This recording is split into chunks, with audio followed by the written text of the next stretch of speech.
Merhaba arkadaşlar, kanalıma hoş geldiniz.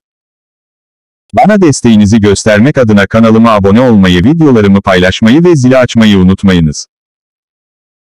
Türkmenistan'da koronavirüs salgını sayısı arttıkça Meri eyaletinin Bayramali ilçesinde öğretmen sayısı da artıyor.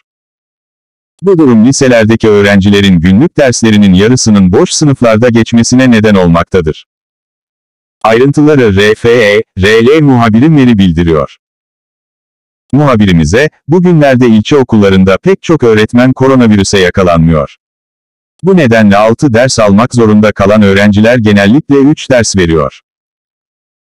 Muhabirimize konuşan okul velileri onlar çocuklarını okula göndermeye korktu, çocuklar 2 metre mesafeyi korumuyorlar. Öğretmen olmadan çocuklar birbirine yakın oturuyor. Bu da virüsün birbirlerine bulaştırma ihtimalini artırıyor. Ayrıca çocuklar birbirleriyle kavga etseler bile orada onlara bakacak öğretmen yok. Yayında isminin açıklanmamasını isteyen kutlama velilerinden biri, 1 Ekim'de muhabirimize söyledi. Pek çok velinin okul müdürlerine, öğrencilerden öğretmenlerle derslerini tamamladıktan hemen sonra onları eve göndermelerini istemelerini istediğini söyledi. Ancak okul yetkilileri velilerin talebini reddetti. Bunun nedenlerini, okullarda öğretmen yok ve öğrencilerin okul bitene kadar derste oturması gerekiyor, diyerek açıklıyorlar.